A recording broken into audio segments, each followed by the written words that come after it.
everybody, it's Eric Pappenfuss. It's Friday, so it must be a buy day. We are back in the home office today, Kathy, and I thought today, since last week's buy day was on our greatest, most successful find ever, we do a buy day today on failure. Why? Well, because it keeps us honest, but also because three really interesting books came into the store this past week about failure in 19th century America, and I think they're all illustrative today, and they teach us a pretty good lesson. So let's talk about failure. But before we get to failure, one more little talk of success. I wanted to give you an update on a couple of the books that we found at the Automobile Club in Hershey. You remember we went there a couple weeks ago. We got some great books on cars, and I wanted to share two with you that I found particularly interesting now, having had a chance to go through those books. The first one is this interesting book, A Woman's World Tour in a Motor by Harriet White Fisher. Let's get you the title page. And Harriet Fisher was, in fact, the first woman to tour the world in a car. You can see this was published in 1911. She was actually a Pennsylvanian. She was basically born in Pennsylvania, eventually moved to New Jersey, where she ended up running her husband's steel manufacturing foundry, and ended up making millions of dollars selling steel to help build the Panama Canal. Wow. She was one of the first straight female labor leaders in the country, and she amassed enough of money that she could basically go around the world in a car and become the first person to do that. The book is really interesting because it's just filled with wonderful illustrations of the car, you know, fording rivers and basically camping with the car. She brought her pug along with her, and assistants and everything else. So very interesting Pennsylvanian who we don't know too much about, Harriet White Fisher, an early American industrialist. Neat. The second book is equally interesting, and it's interesting because it's such an early book. Motor cars were only a very new invention in 1897 when this book came out, and this is one of the very first books to talk about them.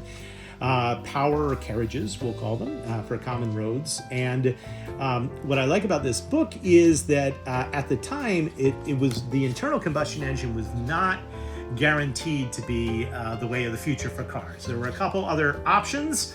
One of them was steam. So you have a description of some of the early steam-powered road carriages.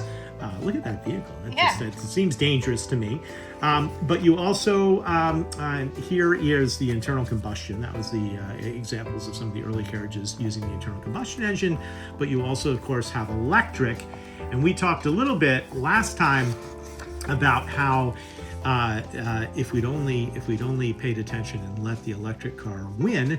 We even had a power grid throughout the country for electric automobiles, but eventually they lost the internal combustion engine, and the world would be a much different place today if we had gone with all electric cars.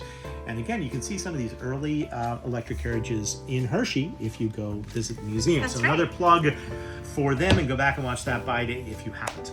Okay. Failure in 19th century America. It's a pretty good topic. There are a lot of books on failure, believe it or not, but I chose three that I found particularly interesting. One of which was such a failure that there is an epoch in American history named after this failure called the Great Disappointment. Wow.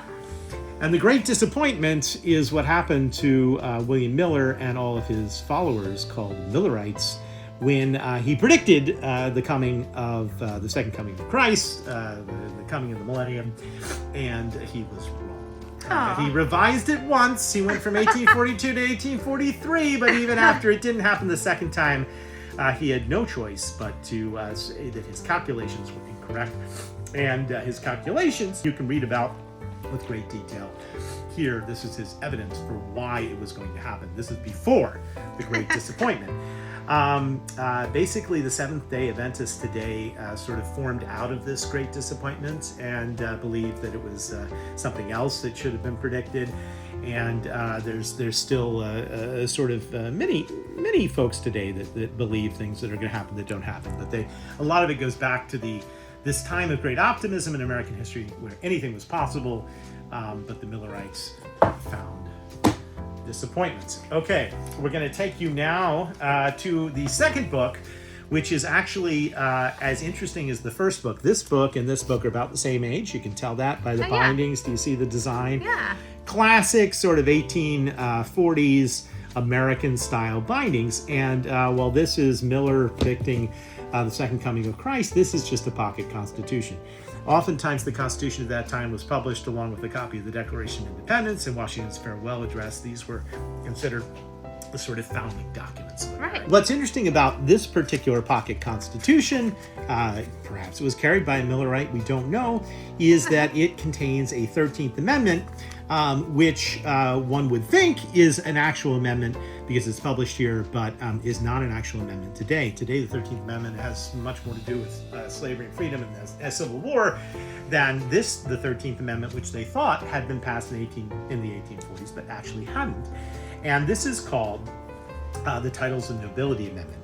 And it basically says that any citizen of the United States shall accept, claim, receive, or retain any title of nobility or honor, or shall without consent of Congress accept or retain any present pension, office, or of any kind whatever from any emperor, king, prince, or foreign power. Such person should cease to be a citizen of the United States. So you would lose, your citizenship would actually be renounced if you started calling yourself a king, or a noble, or somebody who had a title.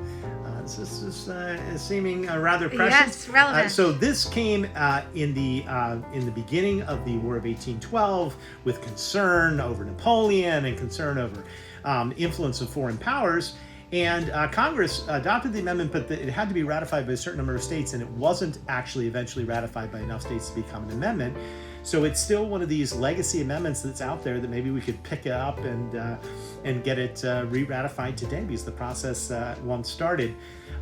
It would mean anyone claiming to be a king, Kathy, would lose their citizenship. So that would be very, very interesting. And it's surprising that such an amendment was thought to be commonplace when it didn't actually occur. So a failed amendment, but one that maybe shouldn't have failed. And then finally, a sort of the opposite of the rags to riches story in America. This is a riches to rags story. And this is right before the Civil War. It takes place in New Haven, Connecticut, and it is an autobiography by a gentleman by the name of Chauncey. We like the name Chauncey. This is Chauncey Jerome, and this is considered the first ever history of clocks in America.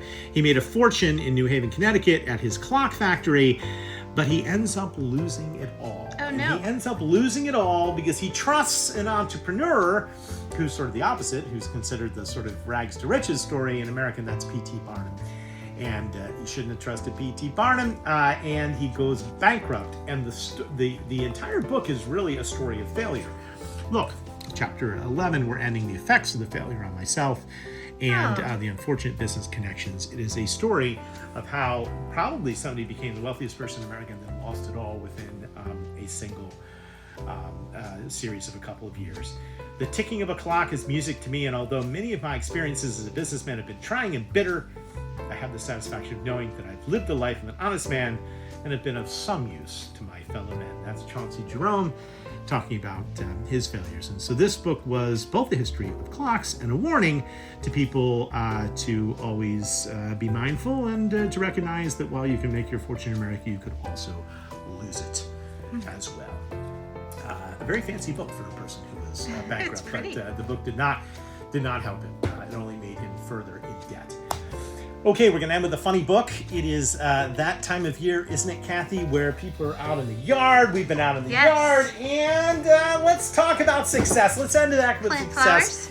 And the story we're going to do is two men went to mow, the obsession, impact, and history of lawn mowing. Oh. It's a great book because this gentleman, and there he is, there's the author, goes in search of the first man who goes to mow his lawn. And that is an example of the first working lawnmower, which was actually patented in England. So if you ever wondered who was it that got the whole lawn mowing craze started, and why is it that we went through a whole bunch of different interesting contraptions. By the way, that looks extremely difficult, but again, steam powered or electric or anything else. There's also some wonderful, wonderful photos in this book of Americans mowing their lawn through the centuries. A funny book, an interesting book, and one that is appropriate for today. Well, that'll do it for Buy Day for this Friday. I thank you for watching. I hope you'll watch next Friday and every Friday at noon for more adventures in the world of books.